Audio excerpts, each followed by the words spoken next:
तीसरा कथा चतुर्थी को मैं कहने जा रही हूँ। एक बार क्या हुआ कि एक ब्राह्मण के परिवार में 7 बहुएं थी। 6 बहुएं बहुत धनवान घर का, अमीर घर का थी। तो उसके मायके से जब भी भाई आते थे कुछ न कुछ लेकर के आते थे। छोटी बहू गरीब घर की थी, उसके भाई भी नहीं थे। तो उसके मायके से न तो कोई आने वाला था और न कुछ आता था। सास बहुत उसे खरी खोटी सुनाया करती थी, इसलिए बहू छोटी वाली बहुत दुखी रहती थी। घर का सारा काम काज करती, लेकिन फिर भी उसका कोई इज्जत नहीं करता। उसे सारे लोग दुत्कारते रहते थे। एक दिन क्या हुआ कि वो छोटी बहू परेशान होकर के जंगल को निकल जाती हैं। जंगल में बैठ करके बहुत वियोग से रोती रहती हूँ, विलाप से रोती हैं। इतना वियोग से रोती हैं कि उस जंगल में बहुत भारी एक नाग देवता रहा करते थे। जब इसकी रुलाई सुनी तो उन्होंने अपने बिल से निकल कर के आया। इच्छाधारी नाग थे। अपने रूप में प्रकट हो करके बोले कि हे बेटी, तुम इतना वियोग से इस सुनसान जंगल में, घनघोर जंगल में क्यों रो रही हो? क्या बात है? तो बताती है नाग देवता से कि मेरा मैके में भाई नहीं है। ससुराल में सास हमेशा ताना मारा करती है। कोई मेरा इज्जत नहीं करता है, कोई कदर नहीं करता है। मैं बहुत दुखी हूँ। नाग देवता को यह बात सुन करके दया आ जाती है। उन्होंने कहा, अच्छा बेटी, तुम जाओ, अपने ससुराल को जाओ, घर लौट जाओ। मैं तुम्हें करवा लेकर के आता हूँ। अब वो घर चली जाती हैं नाग देवता की बात सुन करके। जब वो घर चली जाती हैं, पीछे से नाग देवता सोने, असरफी, हीरे, मोती, मणि करवा ले करके उसके लड़की के ससुराल पहुंच जाता है। भाई बन करके नाग पहुंच जाता है। अब तो उसकी खूब इज्जत होती है। सास भी बहुत इज्जत करती है, बहू की इज्जत होने लगती है। वो भी लड़की बहुत खुश होती है। फिर अब तो नाग जो था भाई बन गया था, विदाई मांगता है अपनी बहन को अपने यहाँ ले जाने के लिए। सास विदा कर देती है क्योंकि बहुत खुश थी। अपने घर ले आता है। जब ले आते हैं अपने घर में अपने, तो बहुत सुंदर महल जंगल में होता है। सोने, असरफी, मणि, हीरो से भरा पड़ा है। कहते हैं कि यहीं पर रहो, यही तुम्हारा मायके है। जितना दिन तुम्हें रहना हो उतना दिन रहो, जो मर्जी सो करो, जो मर्जी सो बनाओ, खाओ, भोजन करो, आज सुखी सुखी रहो। हाँ, जब वो बाहर जाने लगे नाग देवता, तो उसे बुला करके कहा, देखो सारा दरवाजे खोलना, लेकिन एक ये दरवाजा क्यों मत खोलना। बोली कि ठीक है। इसी तरह बहुत दिन तक अपने मायके समझ करके नाग के घर में रहने लगी। एक दिन उसके मन में हलचल हुआ कि क्यों इन्होंने मना कर दी है, इस घर में क्या रखा है, चलो आज ही देख ही लेते हैं। जब उन्होंने घर खोला तो नाद से ढका हुआ था। बोली कि नाद से क्या ढका है, यहाँ पर क्या रखा है।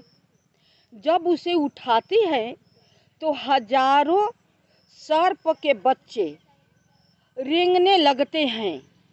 अब वो देख के घबरा जाती हैं और फट से तुरंत ही नाद ढक देती है। इतना जल्दबाजी ढकने से एक सर्प का पूंछ जो है कट जाता है। जब वो नाग देवता लौट कर बाहर से आते हैं तो अपनी लड़की सारी भाई से बात बता देती हैं कि भैया मुझसे ये गलती हो गई है। जब बता देती हैं तो उन्होंने क्षमा कर दिया, बोला कोई बात नहीं।